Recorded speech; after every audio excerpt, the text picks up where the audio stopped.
Indiana is not slowing down in the transfer portal, and there's one really big name that could be their next target. You are Locked On Hoosiers, your daily podcast on the Indiana Hoosiers. Part of the Locked On Podcast Network, your team every day.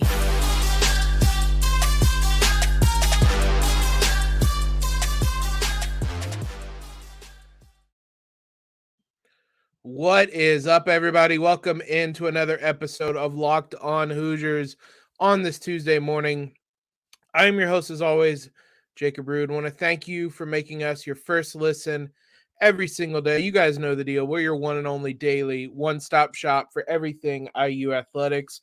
And that everything in the last week plus at this point has been the transfer portal. IU has been incredibly active in the portal. We'll talk about that in a minute. What I haven't done for a number of reasons when it came to the transfer portal is speculation.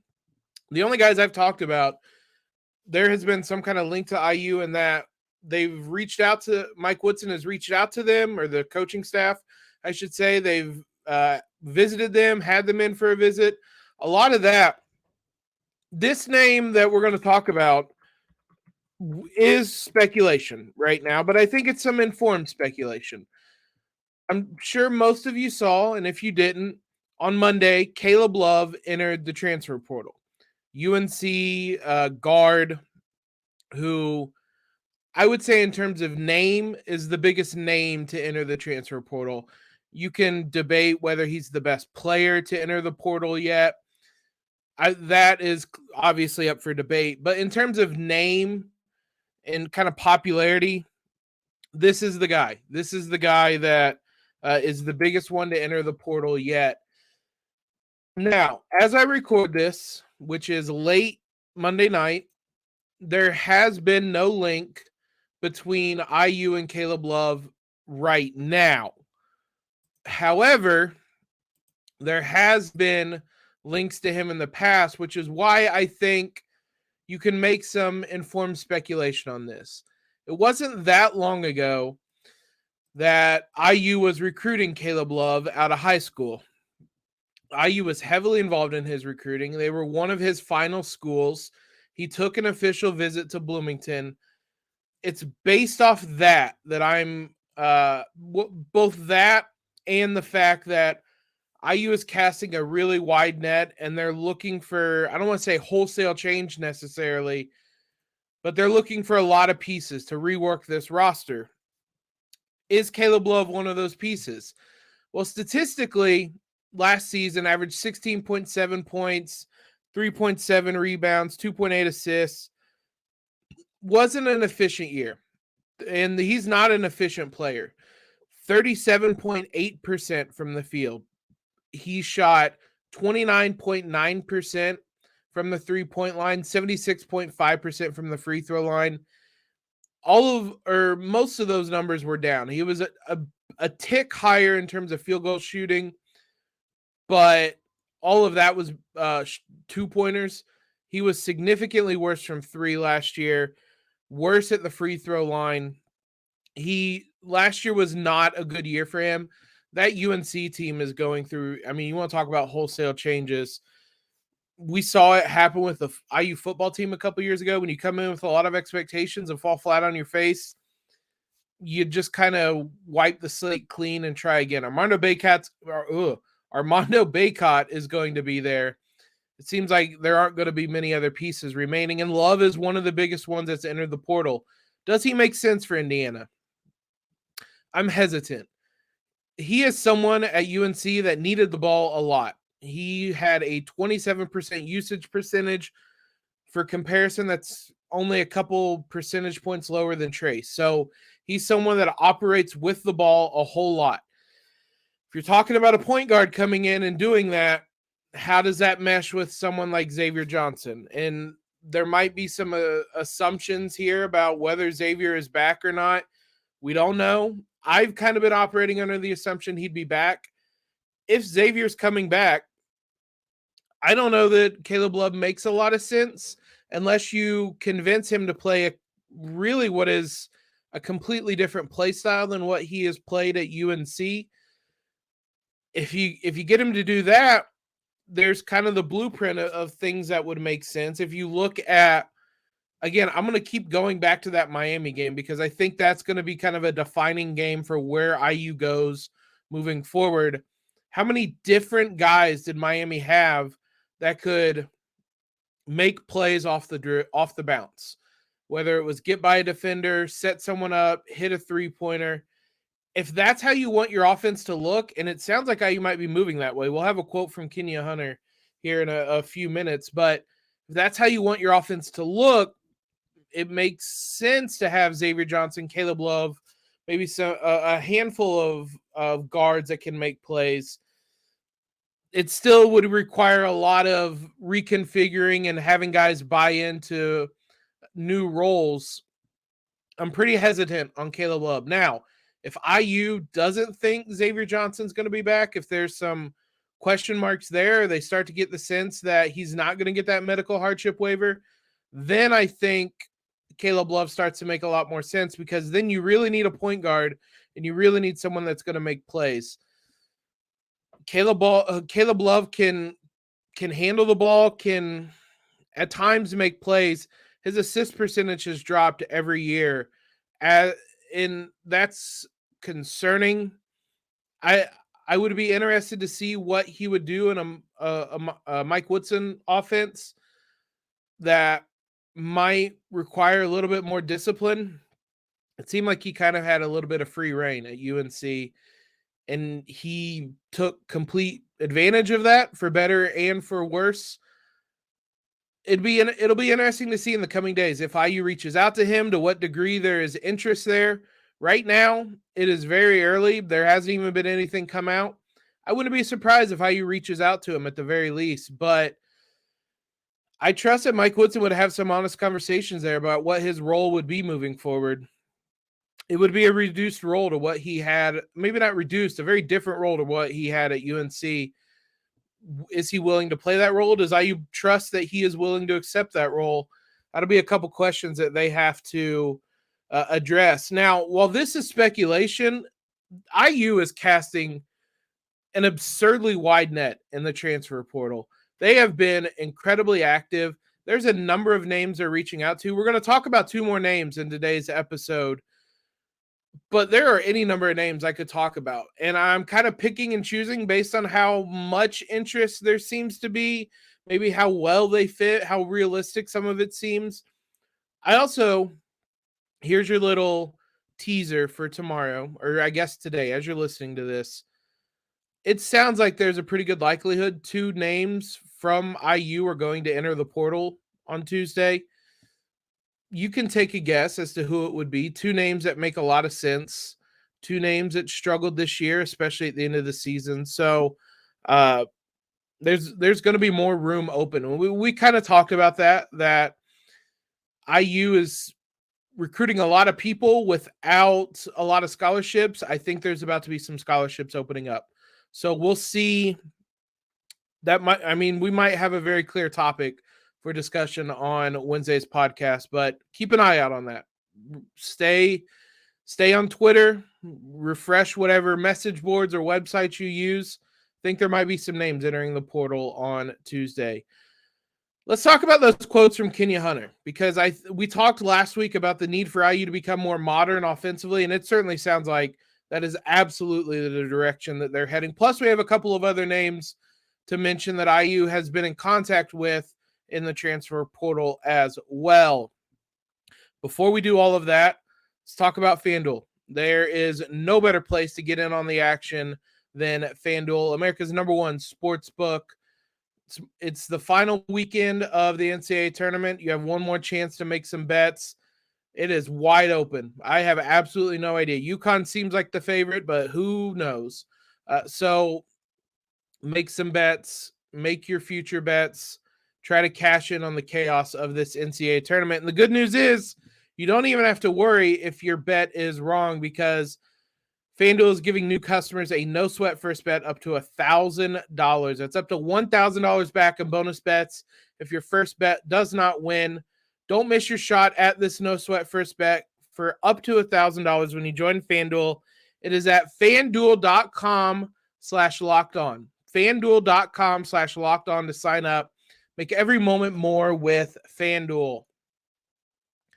Big thanks to you guys for making us your first listen or your first watch on YouTube every day. Make sure you guys are subscribing, whether on YouTube, whether you're listening to us on Overcast, Apple, Spotify, whatever it is. Make your second listen Locked On College Basketball. Like I said, heading up to the final weekend of college basketball.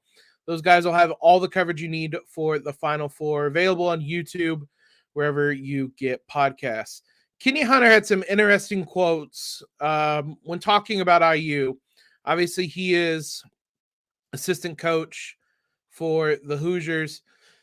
He was on a Twitter space on Monday night. For those of you that don't know, it's basically like a audio chat room, kind of a live version of a podcast on Twitter where people go in there and listen, and you can just have an open forum of discussion. So he was on a Twitter space on Monday, and here's some quotes he had to say. Quote, Coach Woodson mentioned this after our last game on our style of play. Trace was a different guy, and we had to utilize him a lot. Coach Woodson found ways to help him and put him in a position we needed. I think moving forward, there will be a shift in our play. If we can get Xavier back, get him the waiver, we'll play differently, but not defensively. So that I think is pretty clear that defensively they're going to have the same principles, same mindset, same game plan, same focus. Offensively, it's going to be drastically different. I think we all predicted that. We talked about that last week. I won't dive too deep into it, but IU has to change the way that they play. We saw the Miami game. That's how you win in college basketball in 2023, 2024, beyond. Miami is in the Final Four. So, I mean, that's how you win in modern college basketball. And there are a lot of names that IU are going after where that makes sense. We talked about a guard IU might go after. We'll have another one to talk about at the end of the show. But first, I want to talk about a center IU, I guess, hasn't officially went after. They will. Kadin Shedrick. He is a big man from Virginia, listed at 6'11", 216 pounds with a wingspan of over 7 foot. Now, again, he has not, I don't think IU has gotten involved yet, or at least hasn't been reported, but Jeff Rabjohns of Peegs wrote an article on Monday saying IU is going to be involved with him and that they're going to reach out to him. They're going to try to get him. There's a lot of reasons that this makes sense. For one, IU was in his final 8 recruiting out of high school. That was some time ago. That was the summer of 2019.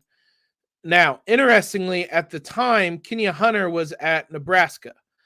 And Hunter had ties to, or has long-running ties to Kadin's AAU program. This gets very confusing, but welcome to the world of college basketball recruiting. Hunter has ties to the AAU program. He offered him a scholarship while he was at Nebraska. So there are ties both to IU and both to the coaching staff. IU obviously has a need for a center. We talked about it on yesterday's episode. We're going to get I'll give you an update on Peyton Sparks here in a minute. He was on campus. Shedrick is a little bit of a different player. He certainly has more potential. He is more of a kind of an NBA big with his length, his athleticism, his size. He looks like someone that would be a center in the NBA. You can look at what he did statistically. He played at Virginia. Everything at Virginia is just nonsense. In 30 games, he only started 15, played 17 and a half minutes, averaged 6.2 points, 3.8 rebounds. He shot 64.7% from the field.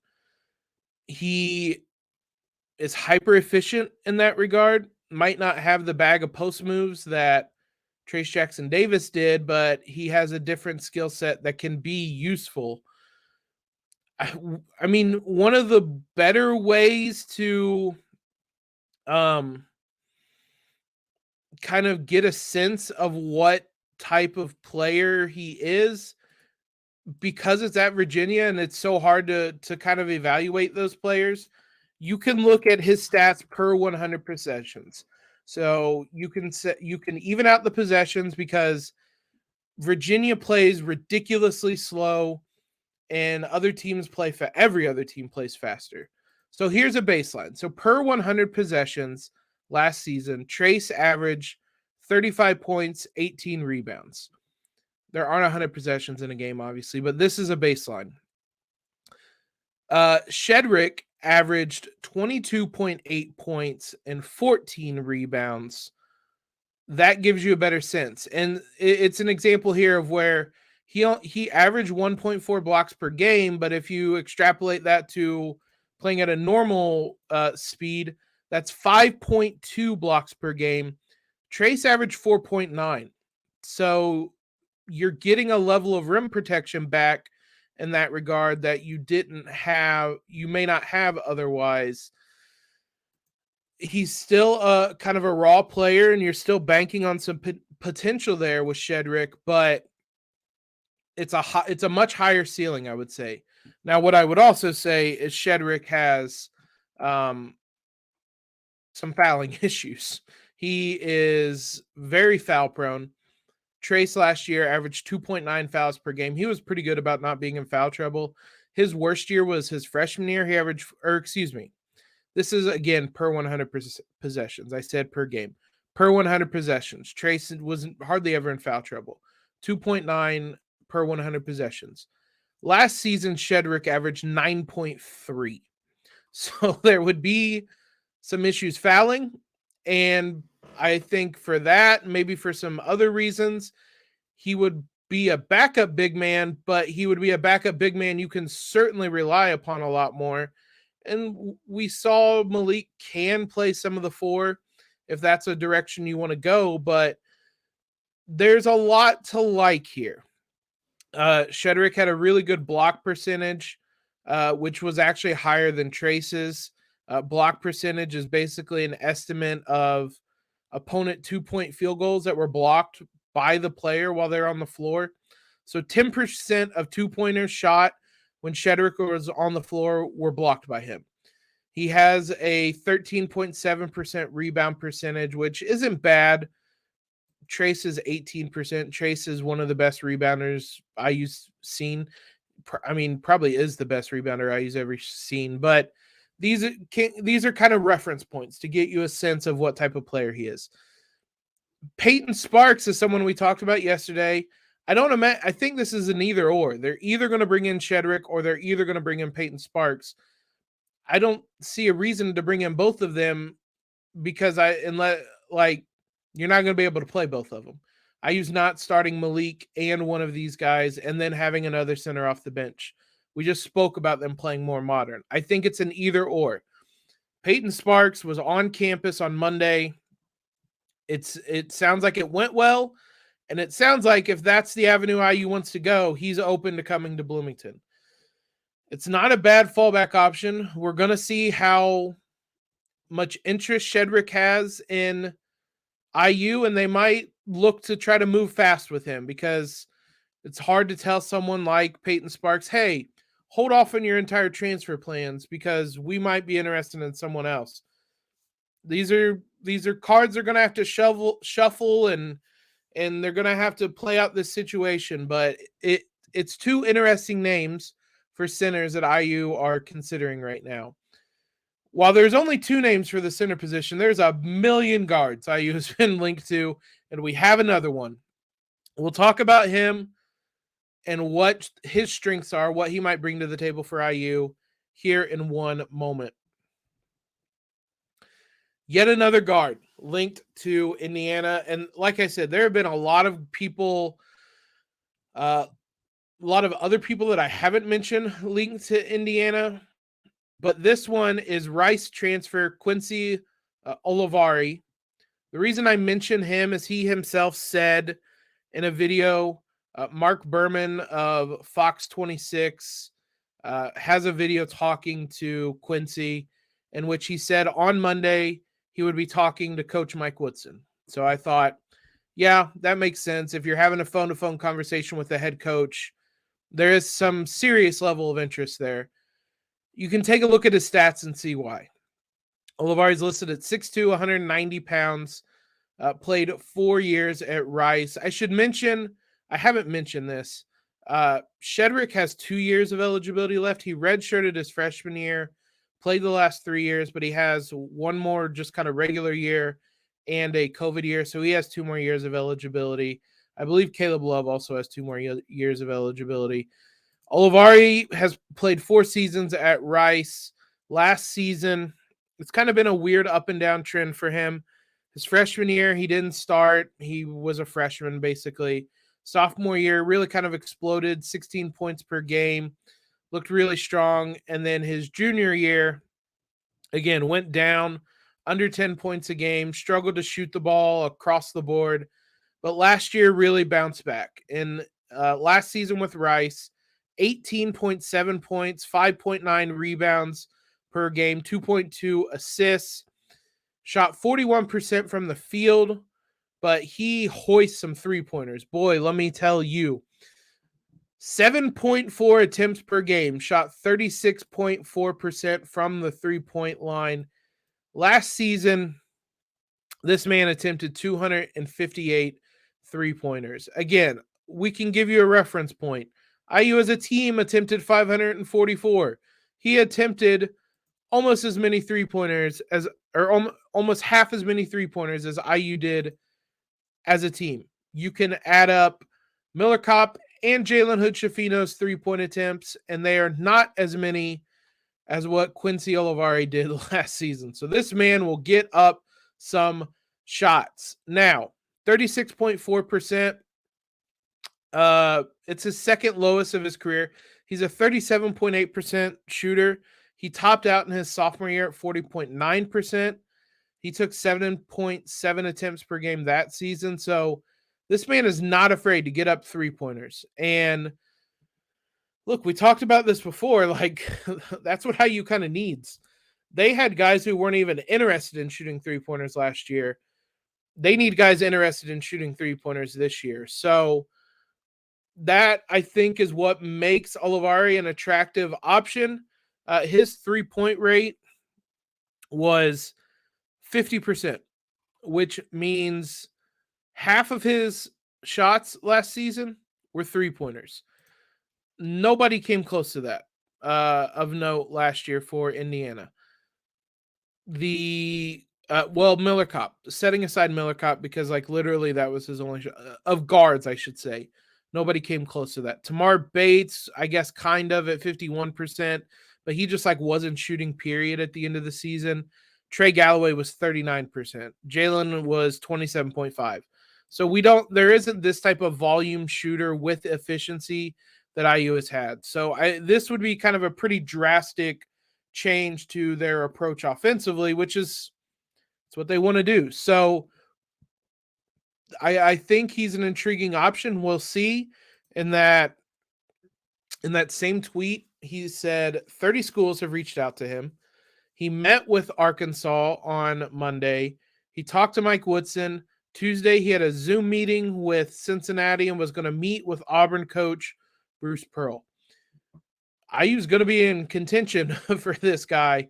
But again, if Mike Woodson is the one reaching out to him, that tells you both that he's a priority of some sort, because they're not going to – the assistant coaches typically do the groundwork here.